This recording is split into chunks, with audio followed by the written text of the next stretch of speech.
I'm ready when you are.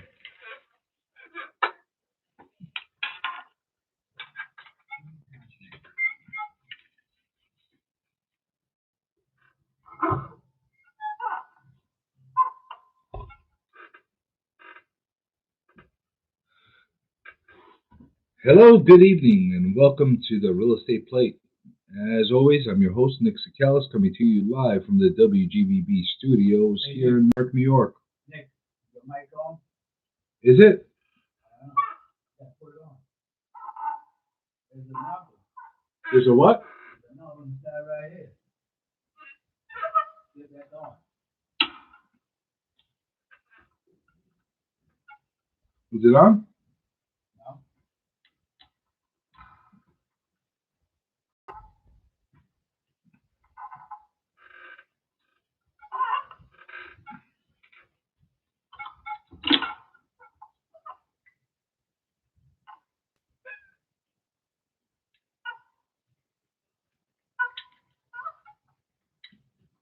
Is it on now? Yeah, it should be on. Want to say something? Thank you, sir. Are we on? No? No. Oh, what the hell? Don't worry about it. We can take care of that right now. Don't worry about it. All right, that works. All right. All right. All right. So let's do take two. Hello and welcome to the Real Estate Plate. As always, I'm your host, Nick Sakalis, coming to you live from the WGBB studios here in Newark, New York. Definitely one of those days right now. I have to say, it is definitely one of those days. It's your typical Monday barrage in the real estate world. And it's just one of those things that, one delay, one deal that occupies your time a little bit more than others, that dominoes into all the rest of the items in your schedule. And of course, that, affected me today. That is why you were hearing a lot of extra advertising today. We got to a late start. My equipment wasn't working right. Finally got it running. Hello, YouTube world. We're on. Then the microphone didn't work. Now that works. So we're okay now. Now we're going to catch our breath. Now we're going to talk a little bit about real estate. And we're going to kind of think through a few things right now. I want to tackle a topic that's a little different from what I've said in the past. And kind of go into something a little bit more broad range and give people a little bit of a better understanding on the art of negotiating. It's been something that has been, written about. People have done entire courses on, seminars. You have all these so-called internet real estate gurus that have come with their fail-safe solutions and money-back guarantee programs of how to negotiate on real estate deals. And I'm going to give everybody a update and a guide on how to negotiate. Okay? So the first things first, there's no secrets. Everything that's out there right now, all the things that people are selling you seminars on and trying to show you that their way is the best way and that kind of a thing, are feeding off of information that's already out there. And it's off of things that have been proven and do exist. Now, can I turn around and put together a program and a seminar and tell everybody,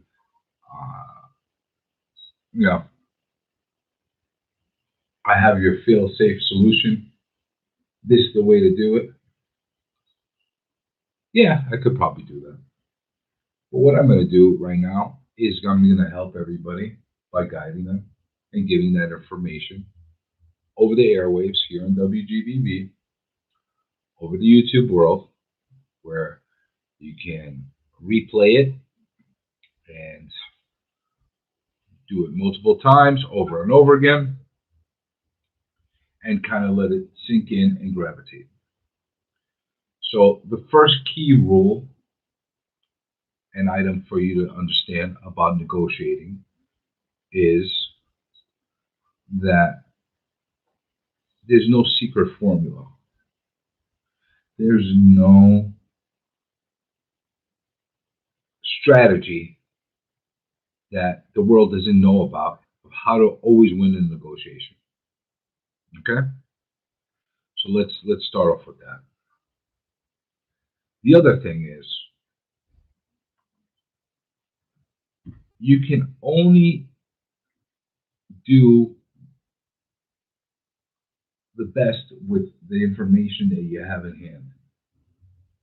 And that's where it comes, what comes into play is your actual understanding of the landscape of the entire deal, understanding the other side, and knowing how to make it work. I've said this in the past. The best deals usually don't happen where you have both sides universally 100% amicable and super happy with the deal. The best deals usually happen where each side feels like they gave up a little bit. And I'll tell you why.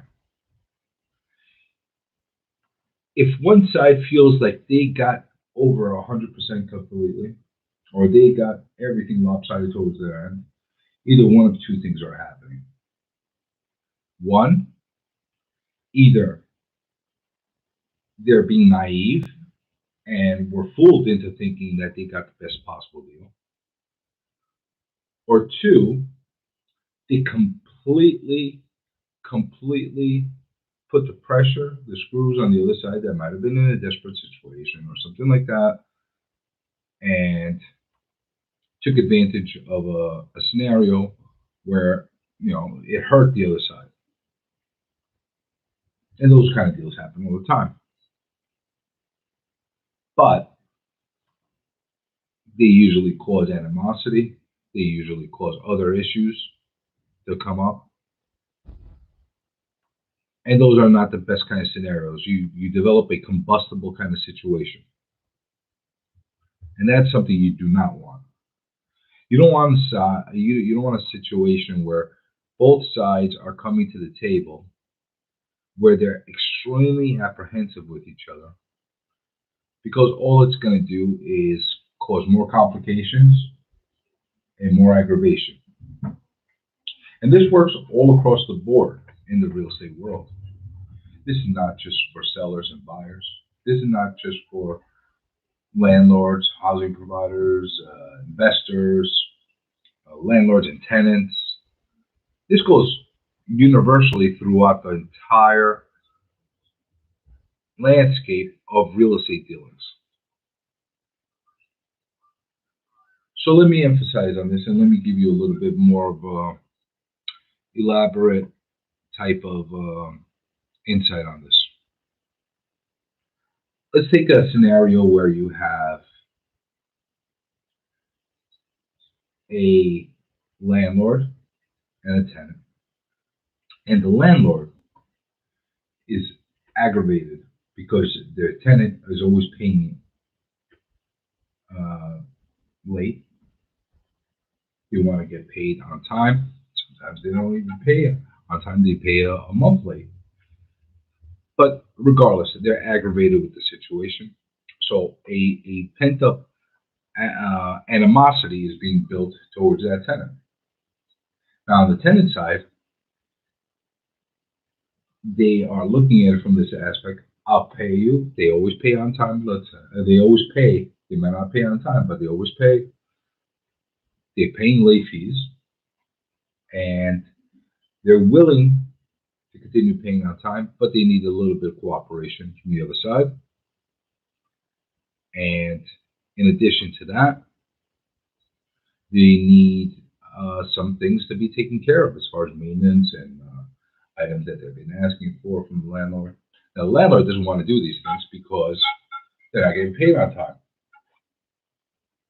First of all, you have a couple of legal, the kind of, iffy legal type of scenarios that cause conflicts with that.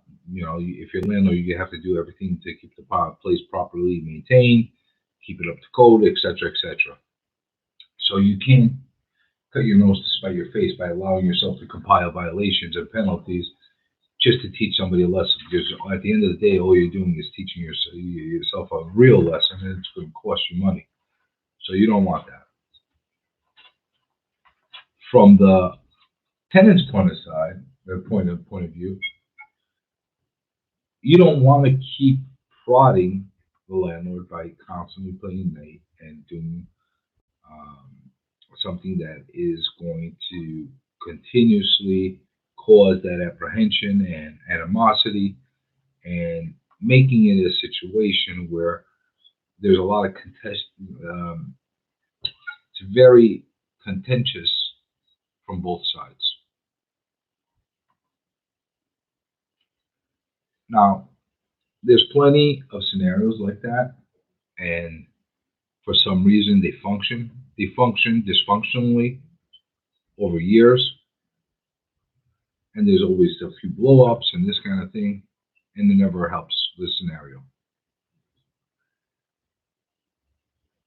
The point I'm trying to make is you have scenarios all across the board, like this landlord and tenant situation that I'm talking about, that both sides have their truth. Both sides might actually be right in their own way. Both sides might actually believe that they're right. So the best way to actually be able to approach these situations, to approach these kind of negotiations, and try to remove yourself and try to take the personal factor out of it. Look at it almost as if you're trading a stock, or look at it if you're making a purchase from a faceless other entity, like a corporation or something like that. And by looking at it from that aspect in that way, you'll be putting yourselves in a position to possibly truly understand how to approach the matter. And I'm saying this in a pretty clear and decisive way. By understanding the other side and understanding how the brain of the wiring of the person, that's whether it's your buyer, it's your seller, it's your tenant, it's your landlord, you'll be able to put yourself in a position to make clean, rational, logical type of decisions. Hello, Fortune. It's Fortune on YouTube. Thank you for joining us.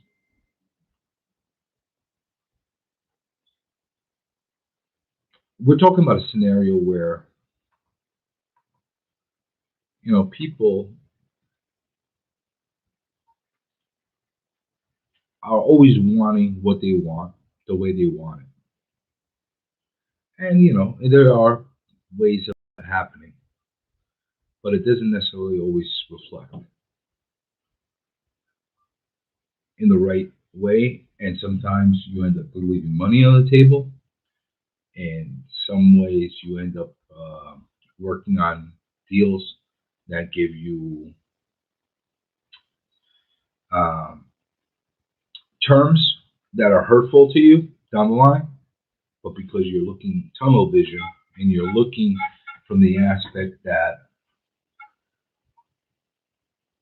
you want what you want, regardless of all the other components, you cut your nose to spite your face. And this happens every day on many, many deals.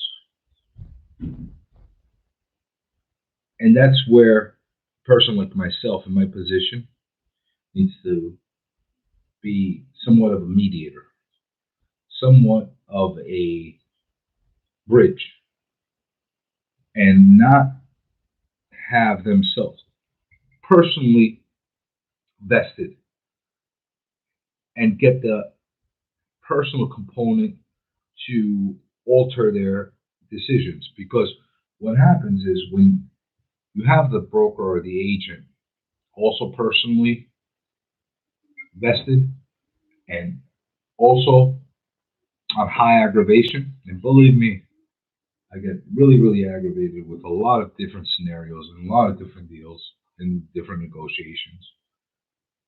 And I do my very best to keep a level head, take an even keel approach, and make sure that I'm doing my job by whoever has hired me.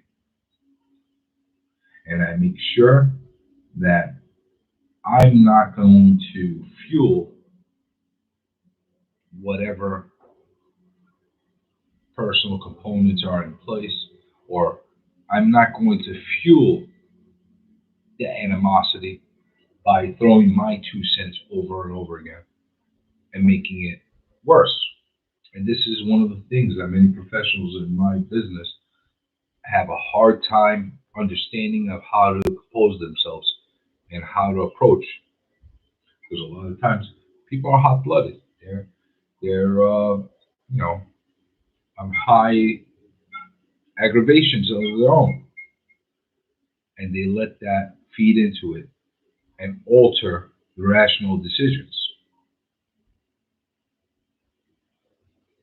It's just how it is. So, how do you remove yourself from that position? How do you make yourself more even keel? Well, it's not an easy thing to do. It's not a necessarily uh, thing that's taught to you from a real estate book when you're learning.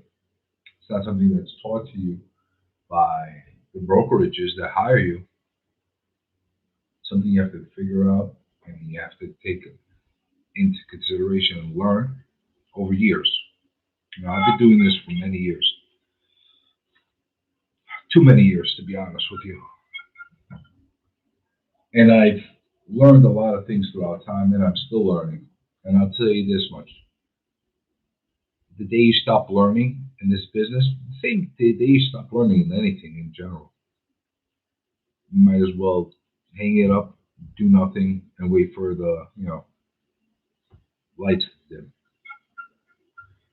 You need to be learning every day. Small things, big things, exciting things, sometimes horrible things. But it's a learning process, and you need to learn. Before I continue, I just wanted to give everybody a reminder of the fundraiser that we're in for the Leukemia and Lymphoma Society. I don't want to neglect that fundraiser, and I do not want to um,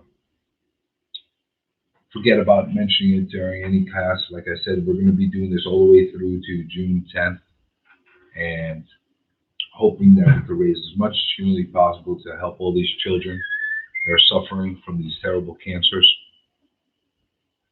Every dollar matters. I just put the link for the campaign down in the chat box. You can click on that. It'll take you straight to our fundraising page. You can actually go on Facebook. I have a page set up there as well. And in addition to that, if you don't want to go through that whole process and you just want to make a small donation, whatever the case is, you can always go through the super chat and make a donation. And whatever proceeds are left over after, YouTube takes their cut or whatever the case is, I will donate directly into the Leukemia and Lymphoma Fund. It's a really important thing. We're talking about business, we're talking about life, we're talking about all kinds of aspects right now. And one of the biggest things that we need to not lose focus on is people that are in a much worse position than we are. These horrible diseases that nobody asked to be able to get, and trying to find therapies, trying to find cures, trying to find ways through financial matters to be able to give some comfort to these families and children that truly need it. So again, I am very thankful for everybody that's contributed thus far. I feel that we can do so much better. Here on YouTube, I have close to 4,000 followers, subscribers, and even if $1 came in from everyone, that's $4,000. That's amazing. That'd be an amazing thing. Hell, even if it was a quarter, that'd be $1,000 more than what these foundations would have had if we didn't do this. So I appreciate anything anybody could do. Again, I never ask anything on a personal level. I never ask for any kind of donations to the channel. The art, if you want to put a super chat or that kind of thing, that's great. Thank you, but I never ask for it. I never try to sell people services, seminars, any of that kind of stuff. I try to do everything from the heart and not be a burden on the audience in any way financially. As you can tell, I don't often have sponsors on the show because I wanted to keep it as commercial free as possible. And for me to even take on a sponsor, it'd have to be something that I'm behind and completely understand and have no issue or no conflict of interest in, which is a difficult thing to do. You listen to a lot of these real estate shows, and many times the person that's hosting the show is building that show with the sole intent of selling their services, or, like I said, selling classes or seminars and that kind of stuff. It's never been my intent here. My intent's always been to put out good information that people possibly might be able to get some really good, helpful hints, tips, and improve themselves in the real estate world, and be able to say that I did something from a non-biased type of position, just to help the public. So the same way I'm trying to do this for the public, I'm hoping that more and more people will actually help the cause for Leukemia and Lymphoma Society and actually make a small donation. Like I said, it doesn't matter. It doesn't matter. It could be 10 cents. It could be a quarter. Every single penny counts. And I'm going to leave that at that. I'm not going to harp on that. I'm hoping that what I'm saying gravitates with people, grabs a hold of your hearts the way these calls grabbed a hold of my heart. And we'll be able to do great things together. Right now, I'm a little bit still on the downside. Last week when I was on the show, I talked about somebody that I knew well that passed away through a really horrible type of situation. Just yesterday, I heard about another person that passed away, and heading to the wake over tomorrow. And it kind of grounds you.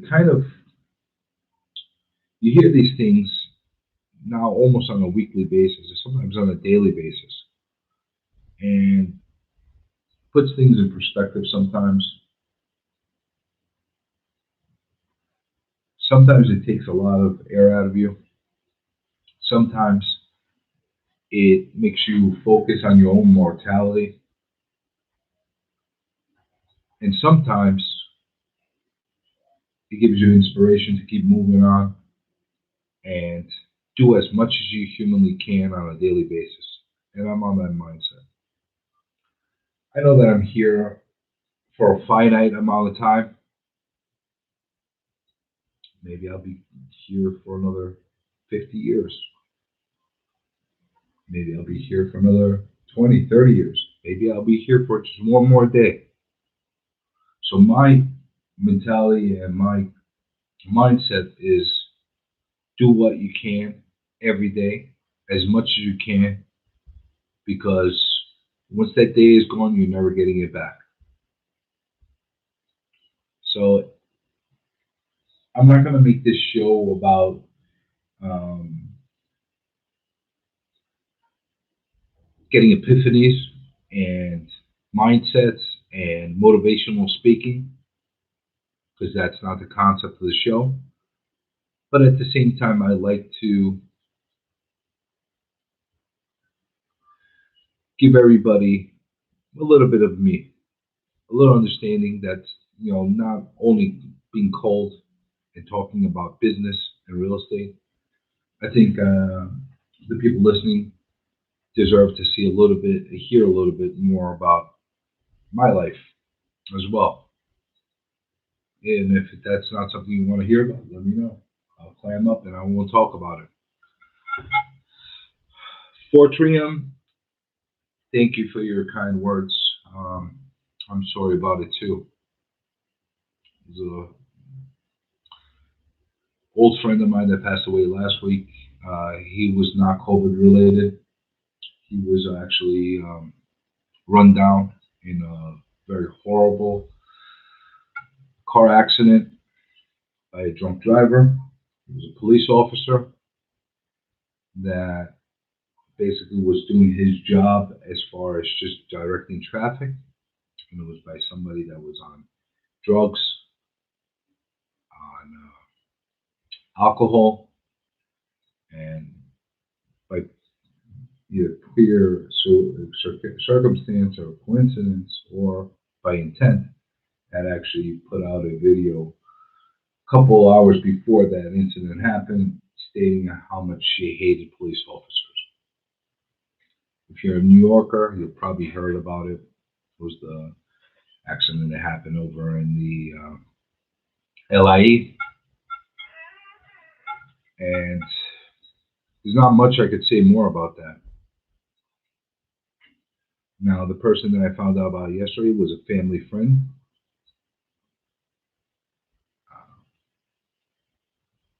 He passed away from COVID. He was suffering for quite some time. It's unclear if he had other complications that brought him to this point, but it was not an easy situation. That was definitely COVID related. So, Fortrium, thank you for your concern. Thank you for your kind words. And that's why I say it. Take a moment, reflect on what's happening around you, and do as much as you can on a daily basis. Absolutely everything you can. Because, like I said, you're not getting that time back. Every minute, every day that passes, every year that passes, every month that passes. Once it's gone, it's gone. It's not coming back. It'll stay in your memories. And make sure that you learn from those memories, but they're not coming back. So, like I said, I'm a little bit on a somber kind of mood today. I'm not necessarily as animated, as amped up with the way I usually am. You see me fighting and screaming today. I'm not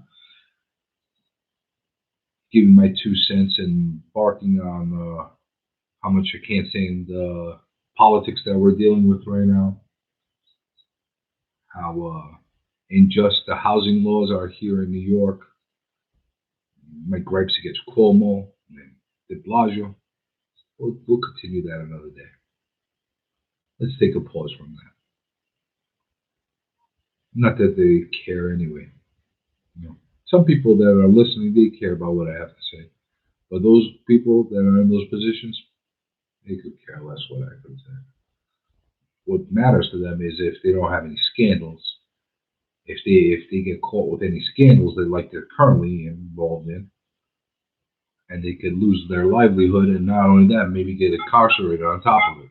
That's what they're worried about. They're not worried about me ranting or raving on how much they're being lopsided and unjust. But that being said, let's go back into negotiations. There's been books written, The Art of Negotiation. Hell, Trump even wrote a book about that. And whether you like him or you hate him, it's not a bad read. Robert Kiyosaki, who's a person that's well known as far as teaching in the real estate realm and having his own classes and that kind of thing, has spoken about negotiations extensively. And a lot of that stuff is very, very valid. And again, I'm not promoting these things. I have no stake in promoting their books or their CDs or their seminars or anything like that. But I do find value in some of the stuff that I listen to. And I do listen to a lot of things. And I do read a lot. And I too do like to cherry pick and pick the best, in my personal opinion, what the best is out of teachings of other people and incorporate it into my work life, into my career. And that's why I say there's no secrets out there. They're all out there.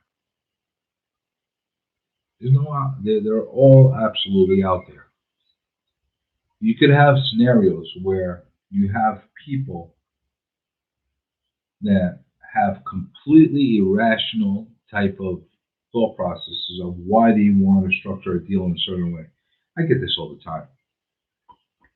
You got sellers that pluck a number from out of the blue,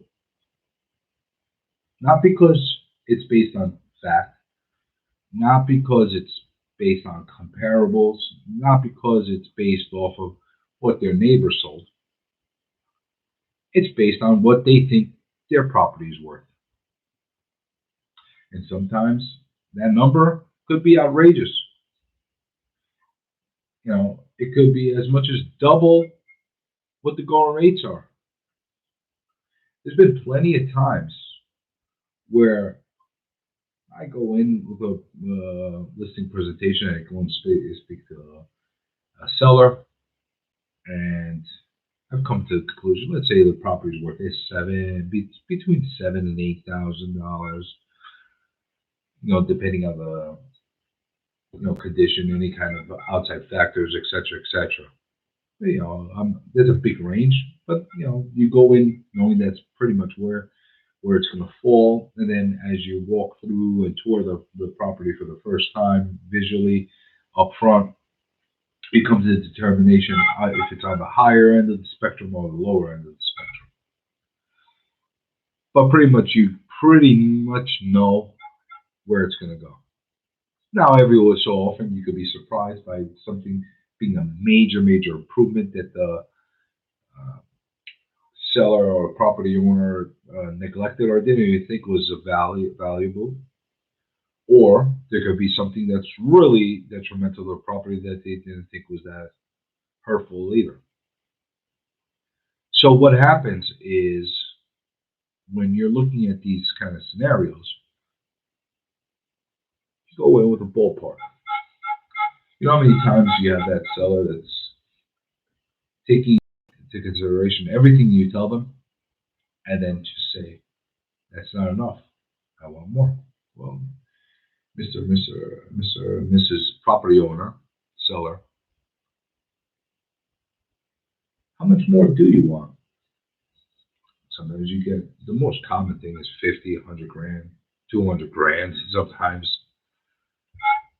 And then you gotta have to work out the numbers and basically tell them, this is how it is. This is the market value of the place.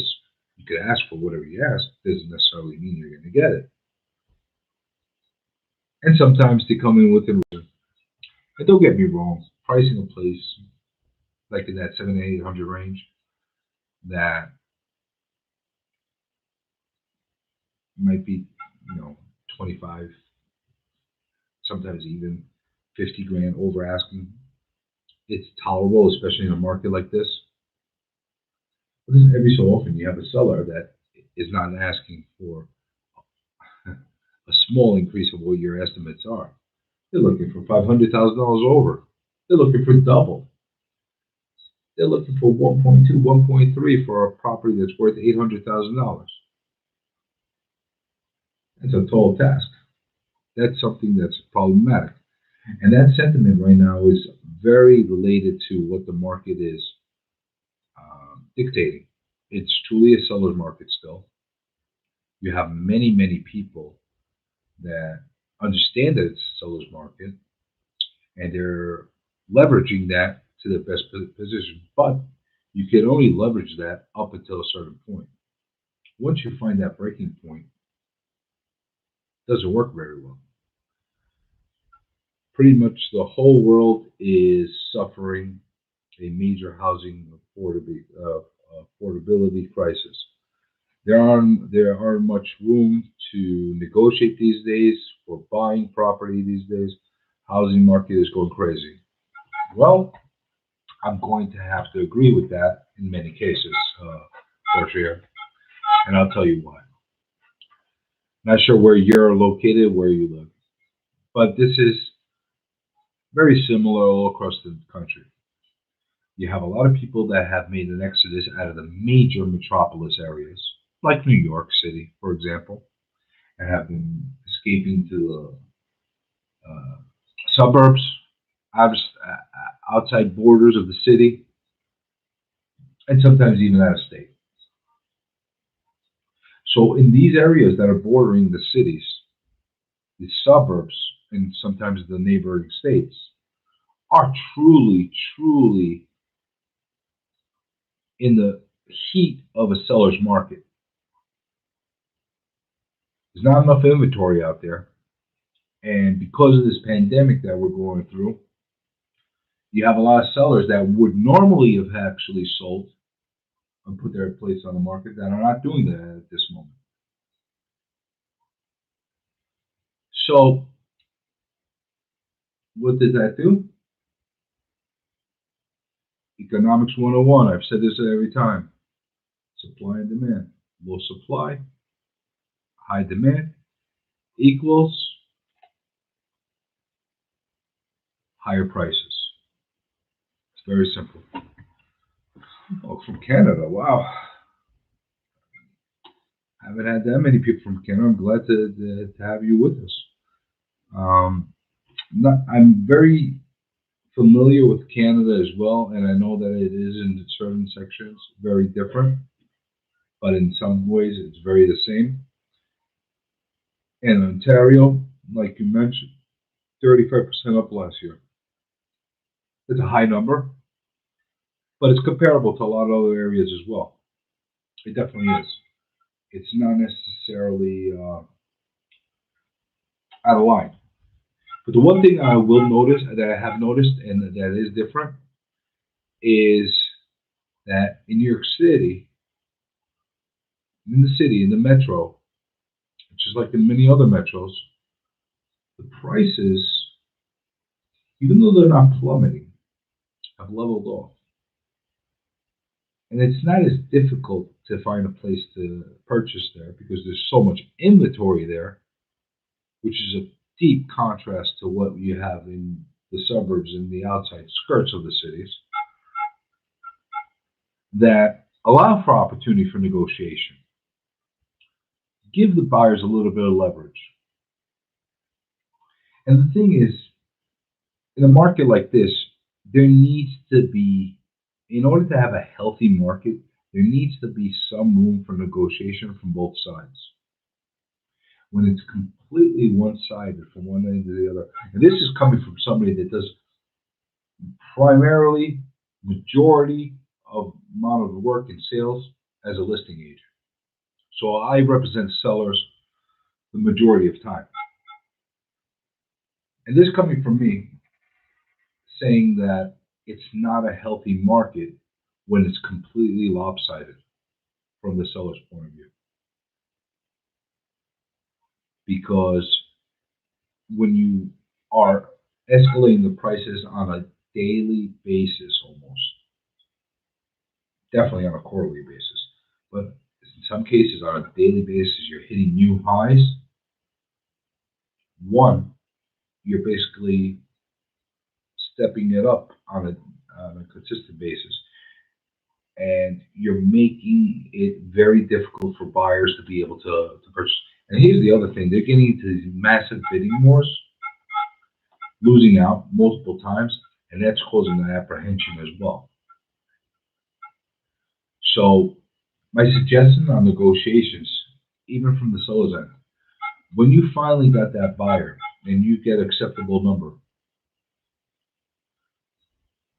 and it works well, the terms are well, the price is well for you. It might not be well for the buyer, but they're well for you.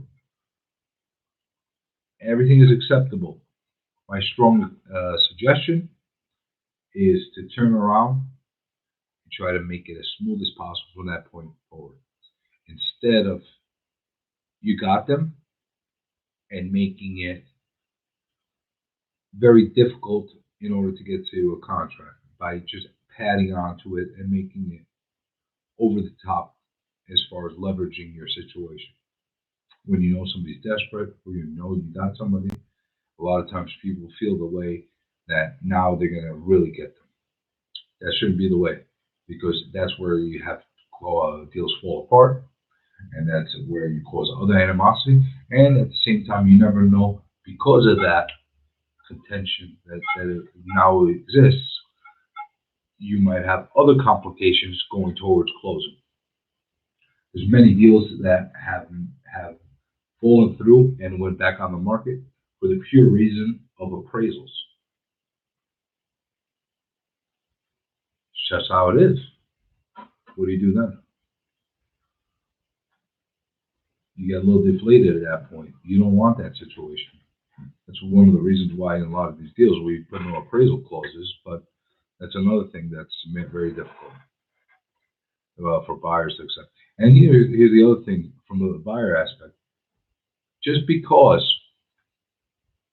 you finally got in and you're paying more than you wanted to pay, and you feel that you got pressured into paying that point, nobody put a gun. First of all, nobody put a gun against your head to give that kind of number, but you did. Try to remove yourself from the situation. Look at it. What if you were the seller? Wouldn't you be doing the same thing? Yes, you would. No matter how much you want to say you're not, you wouldn't, and you want to take that righteous approach. Truth is, majority of people, if they were on the seller side, they'd be doing the same exact thing in this market.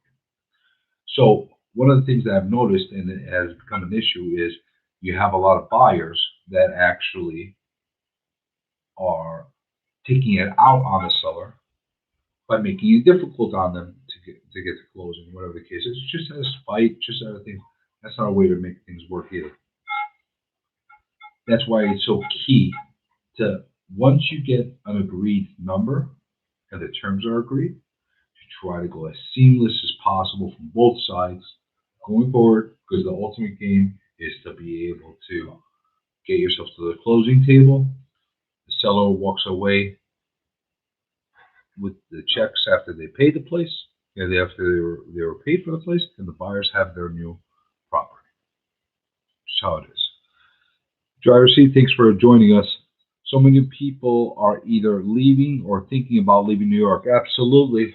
You know, I've talked about this more and more times. It's escape from New York mentality. It's not only New York, it's a lot of the major metros. Look how many people have left California. Look how many people have left LA. Toronto downtown condos went down a bit last year too. See that it's a universal trend that's been happening. You see that little dip in the major metros. It might not be substantial, it might be, but at least it's healthier than what's happening on the other side. And don't get me wrong, I love selling places at highs and all that stuff. That's, part of my business. But I also have an understanding of what needs to be done in order to keep this a healthy market, in order to sustain, and without having those major meltdowns, drops, and major swings. You're better off rising steadily on small percentage levels and having a healthy, stronger real estate market for many years to come, rather than having those spikes up and those spikes down, which really put people through the loop. Just my opinion. And there's a lot of people out there that have a lot more experience than I do and do have the reason for being able to validate everything that we're saying that would agree with me. There's a lot of resentment from younger people about the state of how the housing market and how the government is doing everything to prop up the market. Okay, so I am going to answer that last question before I sign off. Yes, there is a lot of resentment from the younger people. There is a lot of resentment towards the state of the housing market. And that's something that has been factored in and has a lot to do with how the officials and the lawmakers have conducted themselves. They have not made it easy to be able to operate in a symbiotic and in a rational way between housing providers and tenants. I can't get too far into this right now because we're at the end of the show, but I promise I will resume again on the next cast, and I will make a point of emphasizing the few things that need to be cleared up of what is going wrong with that. There is a divide in the ages, and there is a divide in mindset, and there is a social divide between parties and politics. Unfortunately, these aspects have affected many things in our lives, and real estate is one of them. And on that note, I'm going to sign off. I'm going to remind everybody, if you haven't been able to make a donation to the Leukemia and Lymphoma Society, please, anything you can. Like I said, 10 cents, 25 cents, whatever it takes. The link is up there below. I'll put it again in the comments. If you're watching, thank you so much for watching. And if you're going to watch on the replay again, thank you ahead of time. Just like every week, I will be back with you again next Monday on the Real Estate Plate, 6 to 7 p.m. Thank you. Have a great week. Have a great night. Make lots of money in real estate.